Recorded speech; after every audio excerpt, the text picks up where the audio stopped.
Welcome to digital teacher जी। आज जो हमारा पूरा का पूरा लेक्चर है, पूरा का पूरा जो वीडियो है हड़प्पा सभ्यता के अंतर्गत हड़प्पा सभ्यता से संबंधित है। इससे पहले अपने लोग पाषाण काल और ताम्र पाषाण काल पूरा अध्याय का अध्ययन कर चुके हैं। उम्मीद है आप लोगों ने वो अध्याय बहुत अच्छे से पढ़े होंगे, नोट्स भी बनाए होंगे एवं उनका रिवीजन भी किया होगा और आप लोगों की तैयारी भी बहुत अच्छी चल रही होगी। आप लोग मैथ की क्लास भी देख रहे होंगे लगातार कंटिन्यू से, उसकी भी क्लासें लगातार हम डेली प्रोवाइड आपको कर ही रहे हैं डे बाय डे के हिसाब से। एक दिन आपकी मैथ की आती है क्लास तो अगले दिन आपकी जीएस की रहती है, तो इस तरीके से हम चला रहे हैं। अच्छा, कुछ बच्चे कह रहे थे सर रीजनिंग की क्लास आएगी कि नहीं। जी हाँ, रीजनिंग का मैंने आपका क्लॉक करा दिया है कंप्लीट कॉन्सेप्ट। इसके बाद आपकी रैंकिंग की क्लास आएगी, उसका वीडियो कल आ जाएगा। पहली क्लास फिर दूसरी आएगी, उसमें भी बहुत सारे पार्ट हैं उसके, वो भी सारे आएंगे। इसके अलावा आप लोग वैसे तैयारी तो चल ही रहे हैं, इस समय एग्ज़ाम होने वाले हैं, आपको पता है एसएससी जीडी का भी इसी मंथ में लगा हुआ है, आप लोग दे रहे होंगे, तो आप लोग तैयारी भी अच्छी खासी कर रहे होंगे। उसका प्रैक्टिस सेट आप लोगों के पास होगा ही होगा, तो आप प्रैक्टिस सेट से इसको लगाओ।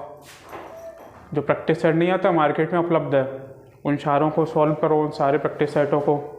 प्लस और आपके आने वाले समय बहुत सारे एग्ज़ाम्स हैं, आपका यूपी टेट भी होगा कुछ समय बाद। और इसके अलावा देखा जाए तो सबसे बड़ी जो भर्ती आने वाली वैकेंसी उत्तर प्रदेश पुलिस की आने वाली है, आपकी यूपी पुलिस की।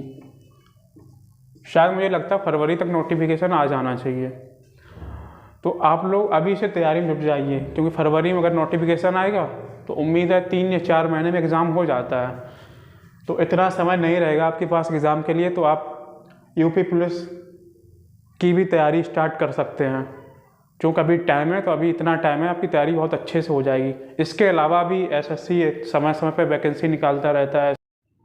एसएससी CSL 10+2 उसकी वैकेंसी भी आती रहती है, तो वैकेंसी बहुत सारी हैं। तो आप लोग फॉर्म अप्लाई कीजिए, अपनी तैयारी को बिल्कुल कंटिन्यू रखिए, क्योंकि इसका एग्ज़ाम तो होता क्या है, अचानक से एग्ज़ाम हो जाता है और हम लोग उतने प्रिपेयर नहीं रह पाते हैं, तो हमें तैयारी बहुत पहले से ही करनी होती है। दूसरा, कुछ बच्चों का कमेंट था सर आप ज्योग्राफी भी पढ़ाओगे, तो बिल्कुल सर मैं इसी चैनल पर आपको ज्योग्राफी भी कंप्लीट कराऊंगा। कुछ बच्चों का कमेंट था, मैंने देखा था कल। और इसके अलावा और भी बहुत सारे डाउट थी, मैं देख लेता हूँ कमेंट सेक्शन आपका निकाल के।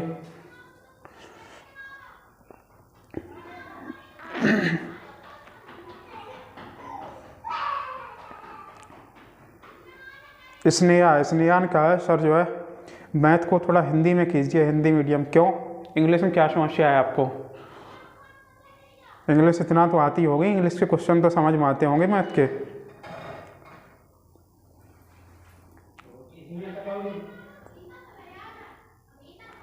राघव का कमेंट है सर रैंकिंग की क्लास कब से आ रही है? बस कल आ जाएगी आपकी पहली क्लास। सर नोट्स कैसे बनाए जाएं? तो नोट्स बनाने का तरीका देखो ये है, मैंने पहले भी कहा है, नोट्स आपके डिटेल में नहीं होने चाहिए। आप डिटेल में तो पहले से ही बुक्स हमारे पास होती हैं, फिर से उतना ही पूरी बुक छाप लो तो उसका क्या अर्थ है? उसका कोई अर्थ नहीं रह जाता। नोट्स हमारे ऐसे होना चाहिए जो एग्ज़ाम टाइम से, अगर हम 1 सप्ताह पहले भी चाहें तो तुरंत रिवीजन कर सकें। कहने का मतलब उन्हें शॉर्ट पॉइंट आपके नोट होने चाहिए इस टाइप में, बिल्कुल शॉर्ट बनाओ आप नोट्स को, समरी रखो, कहने का मतलब उसकी हर चैप्टर की। ठीक है फ्रेंड्स, आज का चैप्टर की हम शुरुआत करते हैं अध्याय की। तो आज का हमारा टॉपिक है हड़प्पा सभ्यता। तो हड़प्पा सभ्यता का आपने बहुत सुना होगा, बहुत बुकों में पढ़ रखा होगा इसका पहले से।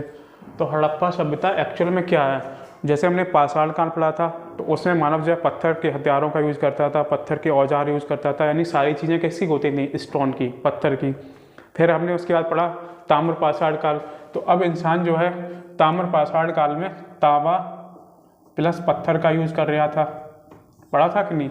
लेकिन ये जो कांस्य है, कांस्य युग, इसमें थोड़ा सा और एक स्टेप आगे बढ़ गए ये लोग। कांस्य का मतलब होता है कॉपर मतलब तांबा प्लस टिन, इन धातुओं को मिक्स करके कांस्य बनाया जाता है। तो पूरी की पूरी जो हड़प्पा सभ्यता है, इससे मोस्टली जो किस मेटल का उपयोग किया इन लोगों ने? कांस्य को। किसका उपयोग किया? कांस्य का। इसलिए सभ्यता को कभी कभी हड़प्पा सभ्यता ना बोल के कांस्य युगीन सभ्यता भी बोला जाता है। दूसरा, प्रथम नगरीय क्रांति। ताम्र पाषाण काल में हमने सीखा था कि मानव जो है गांव की छोटी छोटी बस्तियों में रहने लगा था, लेकिन हड़प्पा सभ्यता में हम देखते हैं इसमें लोग नगरों में रहने लगे थे। किस में रहते? नगरों में। नगरों में रहने का कारण क्या है? क्योंकि इनकी जो सभ्यता थी वो पूरी डिपेंड थी वाणिज्य। वाणिज्य का अर्थ सर व्यापार। तो व्यापार करने की वजह से या व्यापारी लोगों की वजह से ये सभ्यता जो है नगरीय सभ्यता में परिवर्तित हो गई या नगरीय सभ्यता का उद्भव हुआ। पुरातत्व विभाग का जन्मदाता कहा जाता है अलेक्जेंडर कनिंघम। भारत में पुरातत्व विभाग की स्थापना लॉर्ड कर्जन के टाइम की गई थी। लॉर्ड कर्जन को याद रखना, वायसराय था लॉर्ड कर्जन। अच्छा, इन लोगों का सबसे पहले समझते हैं नगर विन्यास। हड़प्पा के लोगों का नगर कैसा था? नगर विन्यास, पैटर्न क्या था? तो इनका पैटर्न ग्रिड मेथड था। ग्रिड मेथड का मतलब होता है जाला की तरह, इस टाइप में लिखो। क्या पैटर्न था? ग्रिड, यानी सारी की सारी एक दूसरे को गलियां या सड़कें इनकी 90 डिग्री कोण पर काटती थी। इधर भी घर, इधर भी घर, इधर भी घर, इधर भी घर, इधर भी घर, कुछ इस टाइप में 90 डिग्री एंगल बना के कह सकता हूँ। जो वहाँ की गलियाँ थी, वहाँ की सड़कें थी, तो एक दूसरे को 90 डिग्री एंगल पर समकोण पर काटती थी, 90 डिग्री एंगल पर। और इसके सड़कों के इस तरफ दाईं साइड बाईं साइड दोनों तरफ कहने को मतलब घर बने रहते थे। तो इसी सिस्टम को या इसी पैटर्न को कहा जाता है ग्रिड पद्धति या ग्रिड पैटर्न। दूसरा बात करें शहर, तो शहरों में रहने का तरीका था, सबसे पहला है टीला। टीला क्या है? तो लोग अपना मकान बनाते थे, घर बनाते थे। घर बनाने से फिर उनका जो मलबा होता था वो इकट्ठा हो जाता था, तो उसी मलबे को कहा जाता है टीला।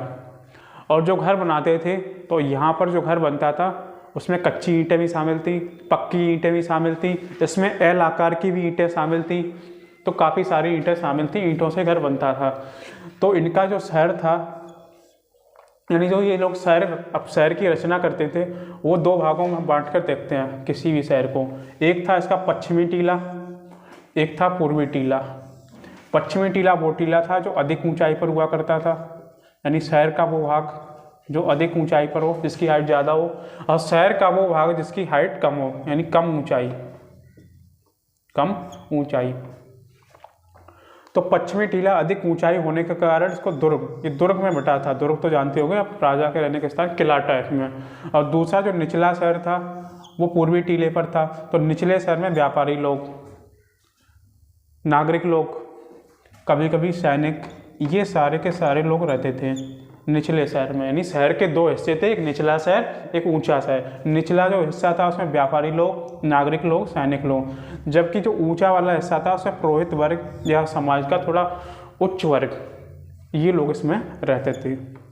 ठीक है, तो ये हमने अब तक समझ लिया। इनका जो नगर था वो ग्रिड पद्धति पर आधारित था, यानी गलियां समकोण पर या 90 डिग्री कोण पर काटती थी।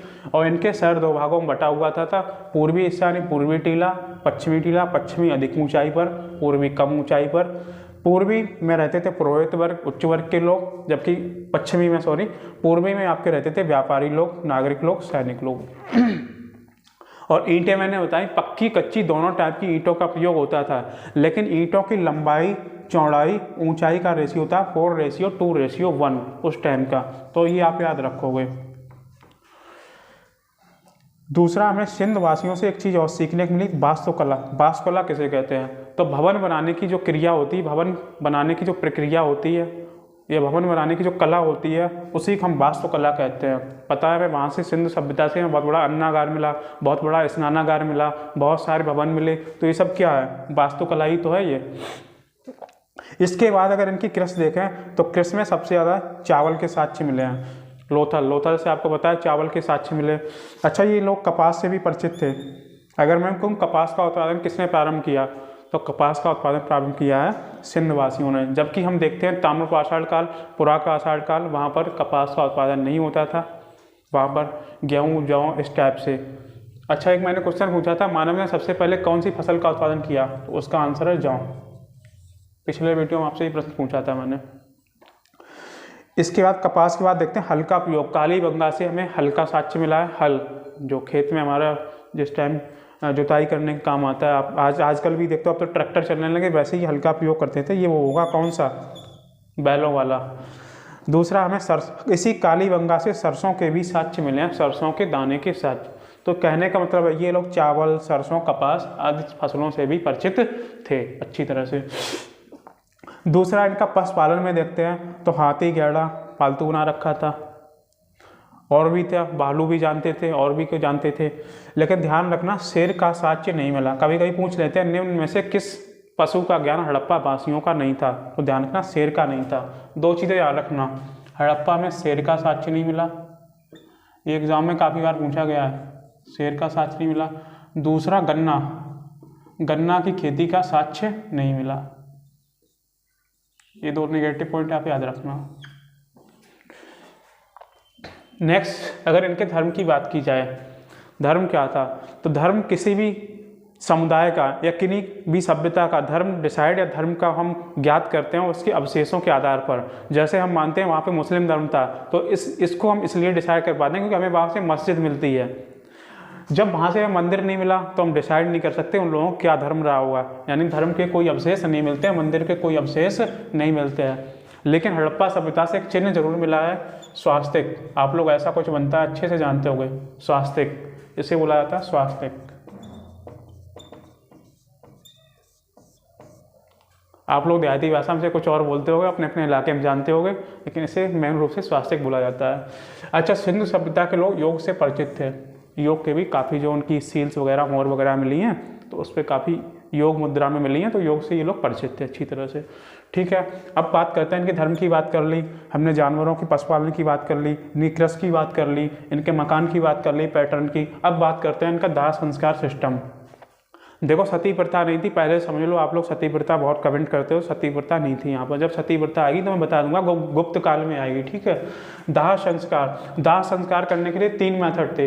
एक तो दाह संस्कार जो हमारे धर्मों में करता है, जिसमें किया जाता है, जिसमें शवों को जला दिया जाता है। पूर्ण समाधिकरण, मतलब किसी की कब्र में दफना दो, मुस्लिम धर्म में प्रचलित है।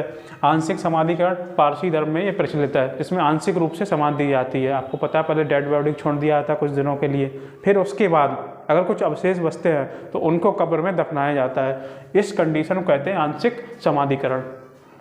नेक्स्ट, लिपि की बात करें तो लिपि इनकी थी भाव चित्रात्मक, कभी कभी चित्रात्मक, भाव चित्रात्मक।